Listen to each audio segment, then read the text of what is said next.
महाकुंभ भगदड़ को लेकर आरोप प्रत्यारोप का दौर जारी है। इस बीच अखिल भारतीय संत समिति के महामंत्री स्वामी जितेंद्रानंद सरस्वती ने घटना को लेकर प्रशासन पर सवाल खड़े किए हैं। उन्होंने कहा कि महाकुंभ में सिर्फ व्यवस्था के नाम पर ढोल पीटा गया, यह घटना एक कड़वी सच्चाई है जिसे स्वीकार करना पड़ेगा। अखिल भारतीय संत समिति के महामंत्री स्वामी जितेंद्रानंद सरस्वती ने IANS से बातचीत में कहा, महाकुंभ में मची भगदड़ षड्यंत्र तो नहीं है, लेकिन जब बहुत बड़ी संख्या में श्रद्धालु आते हैं तो व्यवस्था बनानी पड़ती है। बहुत बड़ी मात्रा में व्यवस्था का ढोल पीटा गया है, ये एक कड़वी सच्चाई है जिसे स्वीकार करना पड़ेगा। उन्होंने कहा, महाकुंभ मेला क्षेत्र में अधिकतर रास्ते एक ही थे जहां से लोग आ जा रहे थे। दोनों तरफ से भीड़ कब बढ़ गई इसका अंदाजा लगाना मुश्किल हुआ, जिसके कारण ये दुर्घटना घटी। मैं मृतकों के प्रति संवेदना व्यक्त करता हूं। सभी से अपील करूंगा कि वे धैर्य रखें।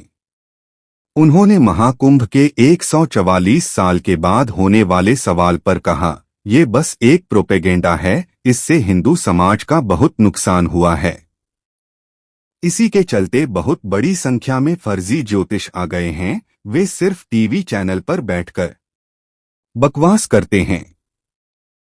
मेरा मानना है कि हिंदू समाज को मौत के मुंह में भी धकेलने का काम इन्हीं फर्जी ज्योतिषियों ने किया है। पीएम मोदी के फिट इंडिया कैंपेन पर उन्होंने कहा, मैं सकारात्मक नजरिए से प्रधानमंत्री के इस अभियान को देखता हूं। उन्होंने पीएम बनते ही पहला काम शौचालय निर्माण का किया। मेरा मानना है कि देश का नागरिक स्वस्थ रहेगा तो तभी देश का विकास होगा। अगर देश का व्यक्ति ही अस्वस्थ हो तो राष्ट्र भी अस्वस्थ होगा। इस सूत्र को समझना चाहिए। मैं प्रधानमंत्री मोदी से पूरी तरह सहमत हूं। स्वामी जितेंद्रानंद सरस्वती ने आगे कहा, संविधान के नाम पर विधवा विलाप करने वाले लोग संविधान की मान्यता को लेकर चलने वाले लोगों में बहुत फर्क होता है। नरेंद्र मोदी ने प्रधानमंत्री बनने के बाद पार्लियामेंट की सीढ़ियों पर माथा रखकर प्रणाम किया था। उन्होंने सबका साथ सबका विकास का नारा दिया था। हालांकि ये अलग बात है कि इस देश में एक कौम है जिसे वंदे भारत, भारत माता की मां जैसे शब्दों से भी नफरत है। वे ट्रेन पर पत्थर फेंकने से भी नहीं डरते।